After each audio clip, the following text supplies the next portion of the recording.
Hey YouTube, this is Ruskin Amusement Park Fan 62. In today's video, this is Kings Island, the good, the bad, and the ugly. And please note, this is my opinion only of Kings Island. Everybody is going to be different as far as what I think the good, the bad, and the ugly are. First, the good. Now, Kings Island is a clean park.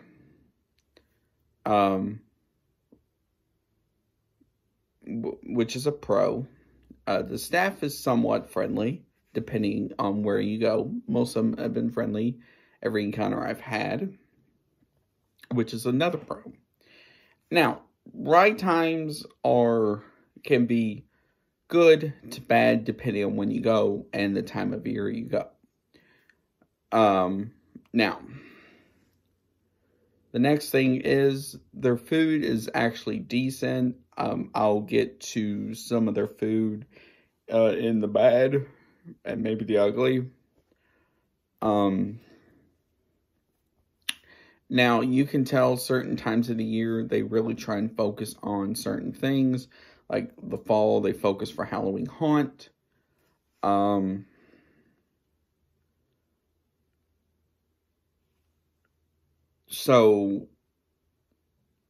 Which is also good, and you can tell they put more focus into it. Like, especially with this year, I feel like they're going to put more effort into it since they couldn't have it last year. Now, their water park is fairly decent for its size. Now, is it the best? Absolutely not. But it is a good size place. It has decent attractions for what it has. Now, the bad.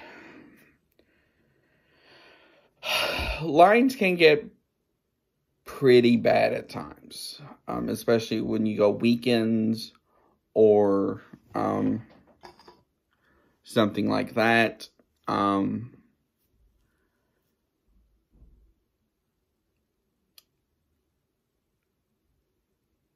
And especially stuff like Halloween Haunt, lines can be downright terrible.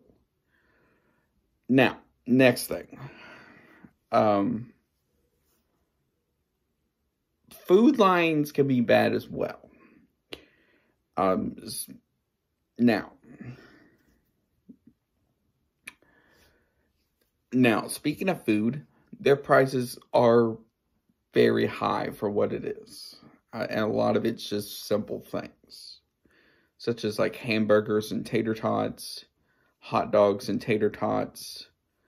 Now, they do have stuff like Chick-fil-A, Skyline Chili, and stuff like that.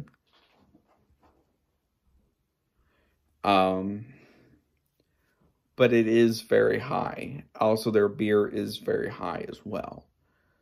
The next thing.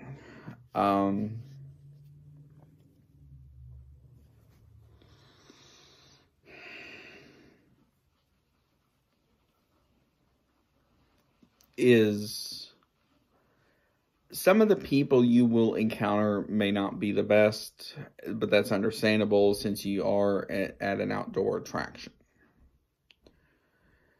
Now, the ugly. Now, there's not too many of these. First, their bathrooms. Now, their bathrooms are decent for what they are. But depending if you go on a busy day, they may not be the best. Also, a lot of them, especially if you go in the summer months, they're downright hot, to be honest. You can tell the air conditioner is trying, but it's just not there. Also, for people who love Dippin' Dots, unfortunately, there's not really any Dippin' Dots carts. So you have to go to certain stands around the park that sell Dippin' Dots to get them. You just have to look for a sign that says Dippin' Dots on it. And their Dippin' Dots prices are high as well. Now, last thing is this. Drink stands, there's not a lot of them. But the ones that do have can have really bad lines as well.